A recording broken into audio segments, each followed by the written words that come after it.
Okay, so tonight I want to talk to you about some of the stuff I've been working on.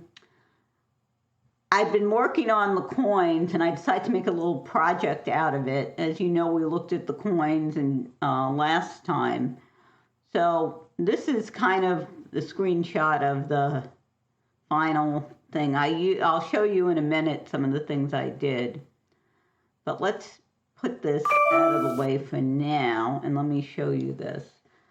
So what I ended up doing is first, the most important thing that I learned playing with this, I was playing with force fields. I think that's what they call them, or forces. They call them field forces.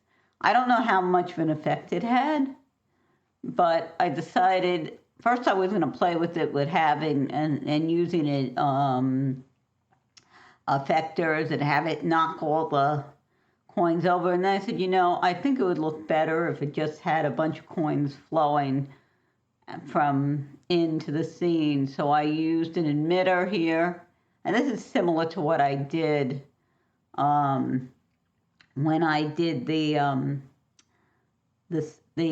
stuff for the original. But what I had to do here is I had to essentially take the coin and use what do they call it, a connector to make the number and the coin go together. When I first started playing with it, the number is flying one place and the coin's flying another place. It's not what we wanted.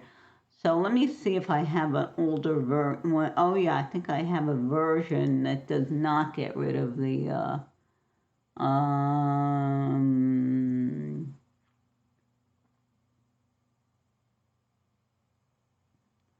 let's see. Let's see if this is the right one. Okay, now that was another experiment. I was watching Rocket Lasso's videos on this stuff. Let's see about that. Nope, that's the original. Let's see what we got here. Coin.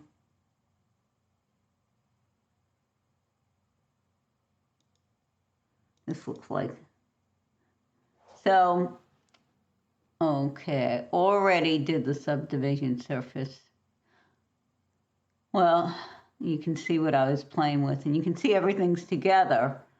There is something, let me see if I can find it. It may be in here. Let's forget the little, let's see, nope, that's not it. It could be under here. I never remember what's under what. There's something called the connector, and I had to, because remember I had the text, the spline, and the coin, and using the connector wherever it's hiding. Well, we don't want that. Let's see. Leave it to me to get rid of it. All right. Connect. What the connect will do is it connected the spline with the number with the coin. So now, as you can see, it's not flying around. The stuff isn't flying off of things. And I'm just playing with some effectors and fields and so on here. Let me stop this and go back. We don't want that one. That's the old. And that's my little experiment, seeing how. So at any rate, I had to connect them, and then I put a subdivision surface, and I use this gold here. This is, again, one of the Greyscale Gorillas.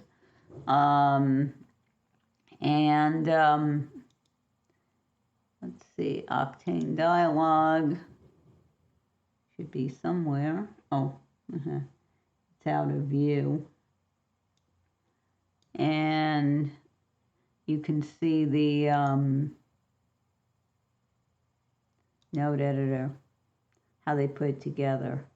Now, what I notice is they tend to use JPEGs, which is kind of annoying because you can't really adjust the color too much, but it is quick and easy. Now, what I ended up doing is I rendered this out, 360 frames, and then I went in here and a couple of things. On here, I applied, where are effects? There's a blur effect. This is from Boris Effects, and I kind of liked it, so I kept it. And then I decided I should have some music, so I found some free music and stuck it in there, and then rendered it. And I have this little project here that has everything going. It should be. It says it's free to use, so hopefully YouTube will be cool with this. I can just show you. Oh, I don't know. Why you're not hearing any. Let's go back.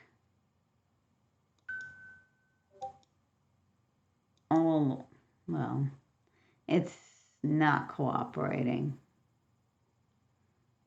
Well, let's play again. Let's see what. Don't know. Yeah, the audio's probably being otherwise used. So you can see they all kind of fall, and I think this looks halfway decent. I used an HDRI to light it. So that was that. Again, the music, the smear blur, and I have a little video here. Now, if you're not aware, if you've used Cinema 4D, you know when you render, it renders essentially frames, so you get this huge list of files, this huge thing of files for each frame. Kind of like any kind of animation, or movies, of course, are all frames. So that's that. Now, going back to cinema, we have this.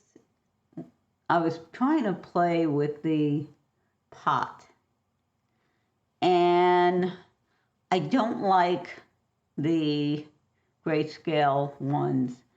When I did it this way, and I put a little HDRI here, and you can see it looks silver. It's supposed to be black. I want kind of a black look. The other thing I don't like right now is, see, it's not divided enough. It doesn't look like a pot. So I'm going to have to go back and rework this some more.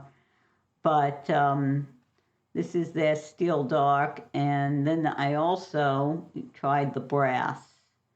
And let's see what that looks like, because I hadn't tried that since I put the light on.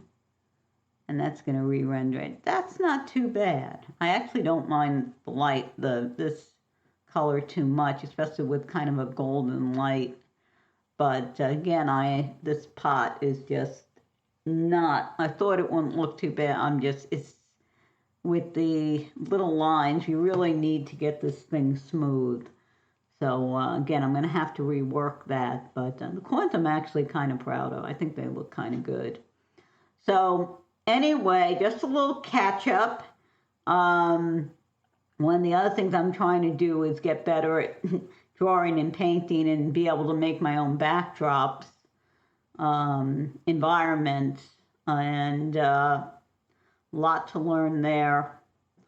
So actually, one of the fellows that I know, we were in a Zoom last night. There was a group of us, and we started talking about art.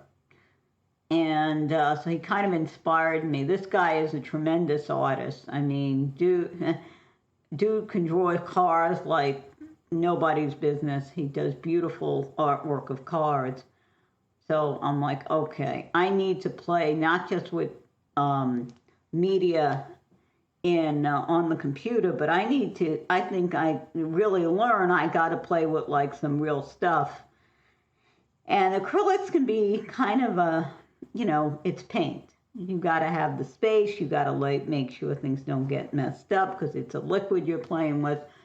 Your chemicals. Although I did listen to a podcast, and there was they had a lady on who created her own natural art supplies because when she had her first child, she was concerned about all the chemicals that are in art supplies, physical media, your oil paints, your acrylics, even face paints. He was talking about the fact that even face paints that say non-toxic, for kids, that they actually have stuff you don't want put on your kid.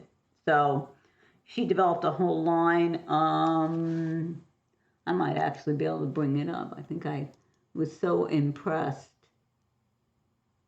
with, I think I'm going to give her a free pitch right here. So it's called Natural Earth Paint. And yeah, really, really cool site if you're into physical media. I ordered some drawing colors, and it's supposed to come tomorrow, some drawing pencils and a little something to draw on. So we'll see if I get any decent on that. I am curious because I have a hard time getting lines and circles and things straight on the tablet. I don't know, and maybe easier to do it when you're on physical media, but we will see. Anyway, hopefully this has been interesting. I've certainly been having fun with this stuff this week, and obviously there's some work to do on that pot, or redo the pot. At least redo some of I think the handle, the subdivisions, all that kind of stuff I think needs to be redone, and take it from there and actually come up with something that looks good. So anyway, thank you for watching, and speak to you next time. Take care.